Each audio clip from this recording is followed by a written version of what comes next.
샬롬. 내일이면 또 설명절입니다. 우리 가족들을 또 기다리고 있고 만나고 있고, 그리고 또한 단촐하게 또 우리 가족만 모여서 또 오늘 하루를 보내는, 이번 설을 보내는 분들도 계신 줄로 압니다. 우리 말씀과 함께 올 하루를 또 시작합시다. 누가복음입니다. 13장 1절에서 9절입니다. 누가복음 13장 1절에서 9절. 그때 마침 두 사람이 와서 빌라도가 어떤 갈릴리 사람들의 피를 그들의 제물에 섞은 일로 예수께 아뢰니, 대답하여 이르시되, 너희는 이 갈릴리 사람들이 이같이 해 받음으로 다른 모든 갈릴리 사람보다 죄가 더 있는 줄 아느냐? 너희에게 이르노니 아니라. 너희도 만일 회개하지 아니하면 다 이와 같이 망하리라. 또 실로암에서 망대가 무너져 치여 죽은 18사람이 예루살렘에 그한 다른 모든 사람보다 죄가 더 있는 줄 아느냐? 너희에게 이르노니 아니라. 너희도 만일 회개하지 아니하면 다 이와 같이 망하리라. 이에 비유로 말씀하시되, 한 사람이 포도원에 무화과나무를 심은 것이 있더니 와서 그 열매를 구하였으나 얻지 못한지라. 포도원 지기에게 이르되, 내가 3년을 와서 이 무화과나무에서 열매를 구하되 얻지 못하니 찍어버리리라. 어찌 땅만 버리게 하겠느냐? 대답하여 이르되, 주인이여, 금년에도 그대로 두소서. 내가 두루 파고 그름을 줄이니 이후에 만일 열매가 열면 좋거니와 그렇지 않으면 찍어버리소서 하였다 하시니라. 아멘. 두 사람이 예수님께로 와서 빌라도가 갈릴리 사람들 중에서 사형을 시킨 이야기 있습니다. 이 백성들이 억울한 이 일을 예수님께 와서 호소하고 있는 내용입니다. 예수님은 이들에게 갈릴리 사람들의 사형과 그리고 실로암 망대가 무너져서 18명이 죽은 이야기, 그리고 열매 없는 무화과 나무의 비유를 이어서 설명을 하고 있습니다. 보면은 1절 3절입니다. 그때 마침 두어 사람이 와서 빌라도가 어떤 갈릴리 사람들의 피를 그들의 제물에 섞은 일로 예수께 아뢰니, 대답하여 이르시되, 너희는 이 갈릴리 사람들이 이같이 해 받음으로 다른 모든 갈릴리 사람보다 죄가 더 있는 줄 아느냐? 너희에게 이르노니 아니라. 너희도 만일 회개하지 아니하면 다 이와 같이 망하리라. 이스라엘 사람들을 분통하게 만든 사건은 갈릴리의 이 순례자들이 예루살렘 성전에서 희생 제물을 드리려고 하는데, 빌라도 총독이 이 그들 가운데 있는 반란자를 수배 중이었던 몇 명을 그냥 학살해 버립니다. 그러므로 제물에 바쳐진 이 짐승의 피에, 고기에 학살당할 때 그들의 피가 함께 섞여버린 일입니다. 이 제사가 더러워졌다는 거죠. 예수님을 찾아온 두 사람이 아마도 성전구역에 들어와 이 예배자를 이방 군인들이 체포하고 살해함으로 하나님을 모독했다는 사실에 공분을 표현하고 있는 것입니다.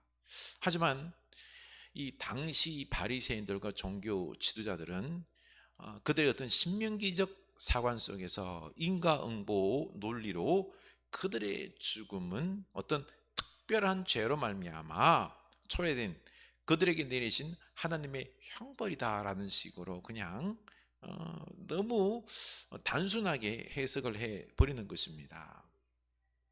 그 이전에 또 하나의 사건이 있었는데요.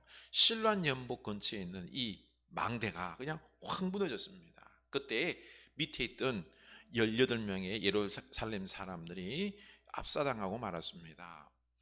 보통의 이스라엘 사람들은 연이은 사건으로 죽은 사람들이 다른 사람들보다 더 막중한 죄를 지었기 때문에 우리는 모르지만 하나님은 그들의 막중한 죄를 알아서 그들에게 진노하셔서 그 망대가 확 무너지면서 죽은 것이다.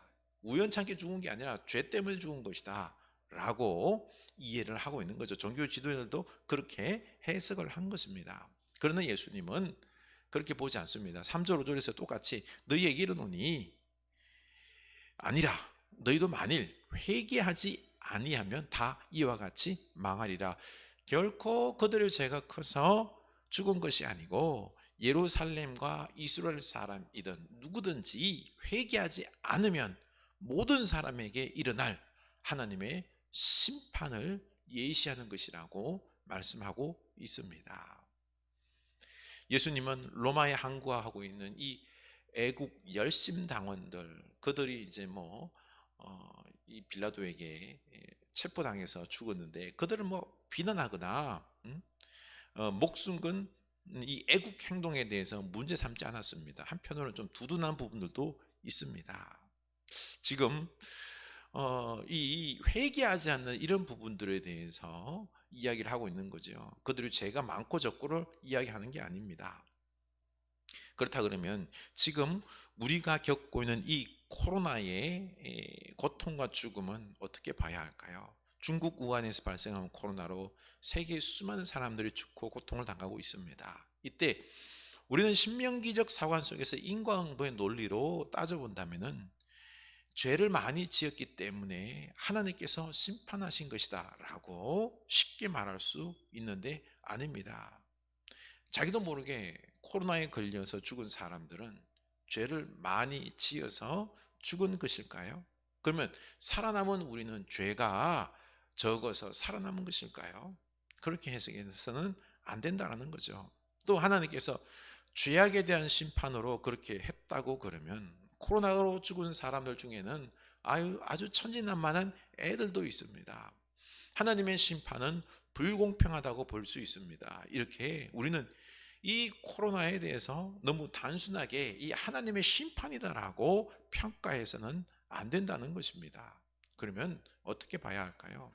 이것은 우리 인간들이 뿌린 씨앗의 열매를 우리가 거두는 것입니다.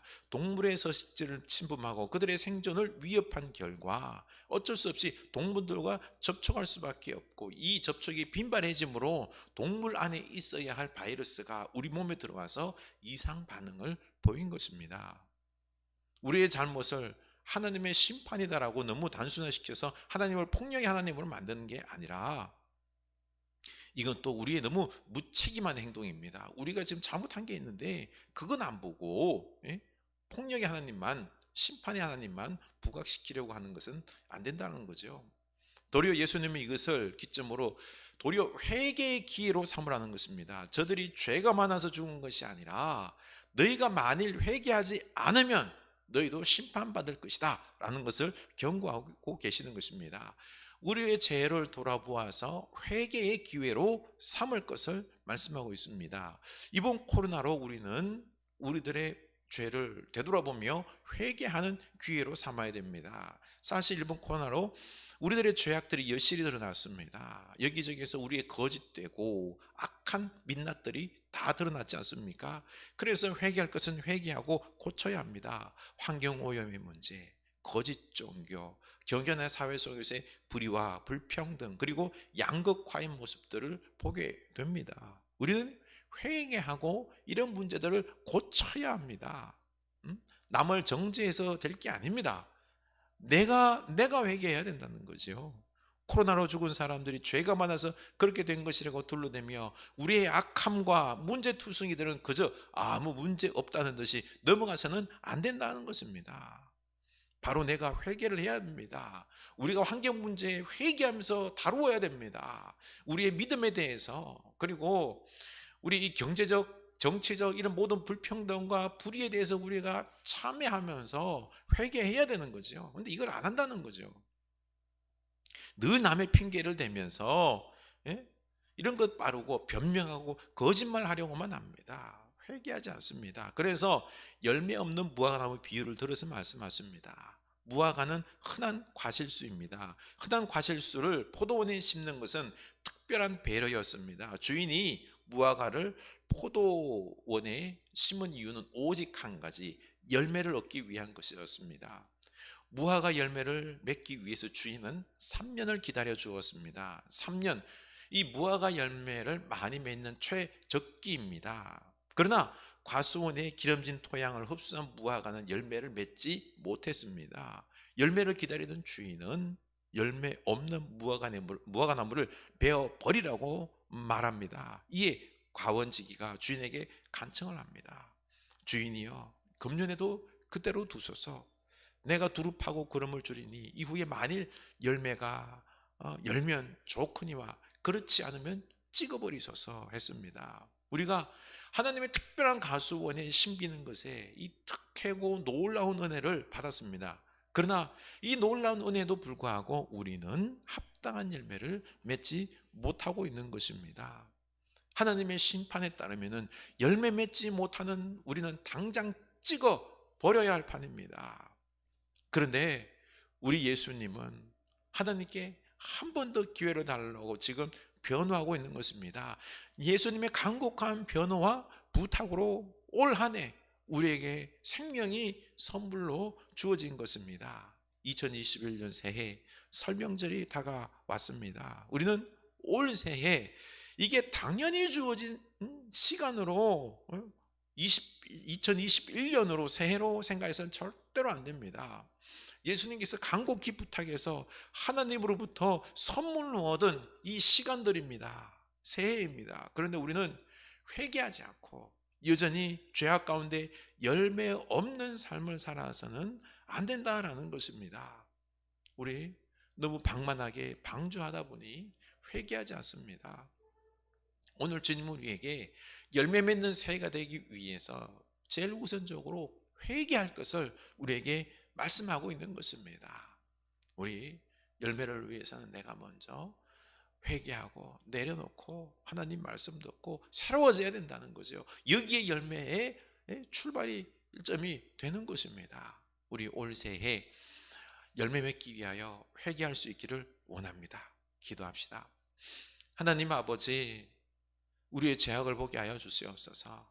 우리는 남이 안 되는 부분들에 있어서 정지하기 바빴고, 나는 그런 어려운 일, 고난, 고통을 안 당함으로 나는 괜찮겠지 하면서 우리는 그냥 변명하고 또 우리의 죄를 돌아보지 않는, 회개하지 않는 이 어리석음의 연속이었습니다. 바로 열매 없는 삶의 모습이었습니다.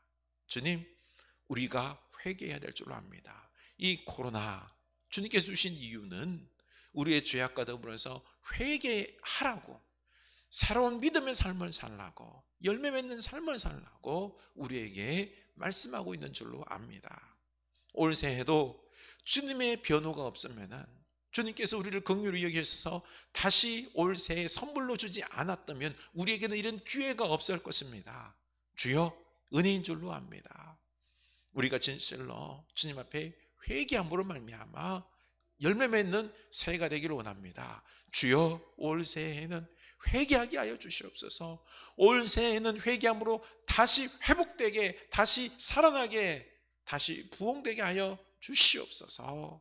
예수님 이름으로 기도드리옵나이다. 아멘.